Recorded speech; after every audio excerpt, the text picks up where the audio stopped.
Цас бодорхаа чамайг санахын болий зүрхэндээ баярхан шивнэж хэлсэн цас бодраа улам савсан бодож байсан харин би чамайг мартаж чадахгүй зүрхэмээ. Наваг Очрот гэдэг Монгол Улсын их сургуулийн урлаг судлалын тэнхимийн 1-р курсын оюутан. За Монгол урамчлалын багш, за уран бичээч, шивээсчин, төгс загварын төвийн загвар өмсгөгч багш. За ийм хүүхэд байна. Шивээсийг за нодлон 12 сараас хойш хийж сонирхож эхэлсэн. Ерөнхийдөө уран бичлэгээр нэлээд сайн бичдэг. За урамчлалыг хичээж гарын дасгалууд гарын урд үе нэлээд байгаа учраас ерөнхийдөө сурахад нэг хайхтар төвөг байгаагүй. Мэдрэмжээ илүү сайн хөгжүүлээд ариун цэвэр за дээрээс нь техникүүдийн сайн сурсан байхад болж байгаа гэсэн. Хамгийн гол нь би маш сайн багш дээр сурсан. Манай хол B-Pro гэдэг институт байдаг. Би B-Pro институтын нэрээр бас артист гэж оглогдож явдаг ийм залуу байгаа. Заасан дээр урлах, арьсан дээр зурах гэдэг маш өөр. Арьс руу зүгээ хэрэг хүн оруулах уу, эсвэл ямар өнгийн будаг сонгох уу, тэр будаг тухай хүний арьсны өнгөтэй зохицох уу, үгүй юу? Биеийн аль хэсэгт илүү өвддөг, өвдөлт намдагч хийх үгүй юу гэдэг маш олон төрлийн бэрхшээлүүд шивээс ихэд тулгардаг талаараа тэр ярьж илаа. Мөн тэрээр олон талын авьяастай залуу юм. Шаггүй загвар өмсөж хийдгээ хэлжсэн. Нэг гоё юм нь би аюу сайн багш нартай. 3 сайн багштай. За одоо одон төвийн отхон жаргал гэдэг энэ 3 багшийн буйнаар хөрвүүлөрч гэх юм уу. Одоо яг очрот нэг жоохон дэжгүй хэмжээнд хүрсэн явж байгаа. Улам өрөг ингээ хичээллүүл сайн болгоно. Би жоохон бахт аюу бөхтөр хөвгтэйсэн. Бөхтөр дээрээс нь аюу нэрийнхэн олоотой хөвгтэйсэн. За тэгээд нэгт сүнэж чаддгүй хөвгт байлаа. Тэгээд өөрөөс аюу хичдэг. Ялангуяа ингээд аюу олон нийтийн донд байх юм бол нэг хайхтар тийм өөр хөрвчлөөтэй байж чаддгүй.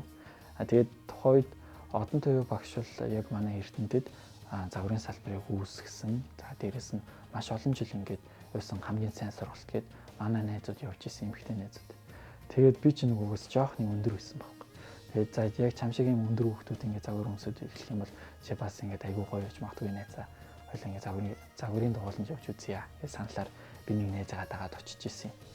Анх эхлээд загвар өмсгөд бэрхшээлтэй талуудтай их тулсаа. Өөрийгөө голдог, хүмүүсээс ичдэг. Ихэвчлэн миний үеийн охтууд байсан учраас сандардаг. Гэхдээ энэ бүх зүйлийг найзуудтайгаа хамт даван туулж гарсан. Түүнээс хойш загвараас гарахыг ч хүсээгүй. Энэ бол өөрийгөө өөрчлөх алхам байсан гэдгийг онцлсан. Би загвараас яг өөрийгөө айгүй гоё нэг дараагийн төвшний яг өөрийнхөө биеийг бүтээж чадсан байхгүй.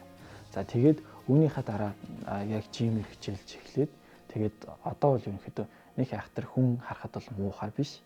Ерөнхийдөө бол жимээр хичээлдэг хүний нэг бие ямар хөө байдаг. Яг тэрний суурь маш их байгаа. Ерөнхийдөө байгаа.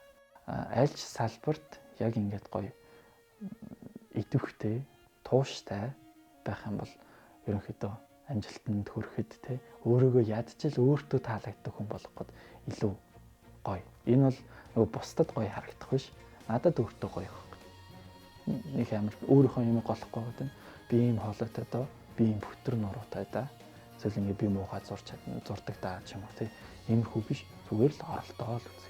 Хүмүүсийн хобби хүсэл мөрөөдөл хязгааргүй. Тэгвэл Очрот гэдэг хүний хобби мөрөөдөл нь яг юу вэ гэдгийг сонирхлоо. Би заримдаа өөрөө гэж хайхдаг шин.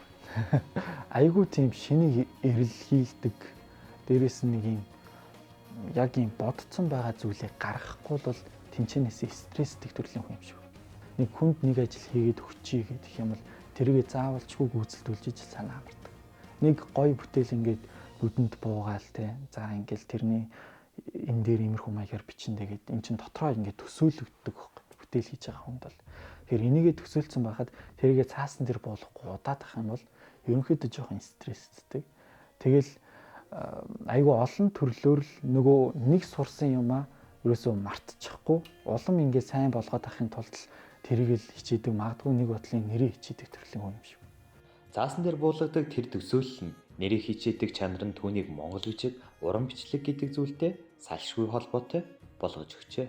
Яг уран бичлэгээр хичээллээд илүү хобби сонирхолтой болоод за хүмүүсийн захиалга аваад хүний өмнө хариуцлага хүлээгээд эхэлж байгаа. Яг энэчнээс эхлээд за би монгол бичиг дээр алдаа гаргахад болохгүй байна гэд.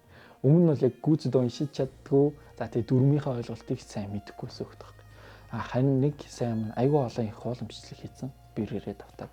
Эннийхээ өр нөлөөгөөр ч юм уу монгол бичгийн яг олимпиадын бэлтгэл рүү орж исэн төгсгөн гэдэг. За тэгэхэд монгол бичгийг бол за би бол биерээр л бичдэг хүүхэд. Тэгэхэд миний биерээр бичдэг монгол бичгийн олимпиадад огт хамаа байхгүй. Олимпиадад орохын тулд маш олон зүйлийг сурах хэрэгтэй. Яг өөрийн болгох хэрэгтэй тэгжиж бусад хүүхдүүдтэй өрсөлдөх учраас. Тэгээд за угалзын ихмэл, за энгийн татлах, за тэгэл модон бар гэл өрмөц бичлэгтэй үгс ер нь хамгийн хэцүү гэсэн зүйлсүүдээс давталгаа хийдэг.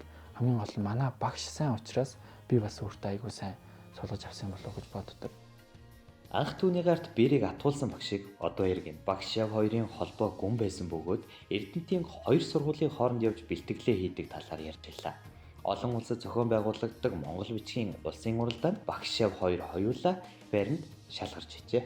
За яг монгол бичгийг бол монголчууд заавалж сурах ёстой, бас мэдэх ёстой. Яагаад гэвэл бид нар өөрсдөө эзэн. Яг нэг 18-9 настай хүүхдүүд ч юм уу магадгүй миний төвшөнд гаргаж байгаа хүүхдүүд тун ховор байх. Гэхдээ энэ зүйлийг илүү сайн сурах гад оролдоод нэг тийм дүрмийг нь ойлгоод эхлэх юм бол ерөөсөө хүнд зүйл байхгүй. Илүү гоё, дээрэс нь монгол үгийнхаа утгыг илүү сайн ойлгодог. Одоо нэг эмгэнэлтэй юм байна л да. Ерөөсөө монголоор бүтэн ярьж ойлголцож чаддаггүй. Тал нь англи, тал нь монгол болчихдог. Тэгэнгүүт зарим нэг юм өвөрмөцтэй гоё тийм зохиолч нарын хэлдэг үгийг ашиглаад ярангууд яг наадах чинь юу юм гэж ерөөсөө ойлгох болчихдог. Тэгэнгүүт монгол бичгээр тэр үгийн утгыг илүү гоё сайн задлж өгдөг. Одоо жишээлбэл 100 зай гэдэг үг зөвхөн хазаарны 100 зай гэл ингээл ойлгодог. Тэгэнгүүт дараа нь гутлын 100 зай. Эсвэл нар гэдэг үгийг нар хийж дуурах, тэнгэрийн нар, та нар гэд. Айгүй олон төрөлтэй. Тэгэхээр монгол үгийн баялаг өөрөө маш их.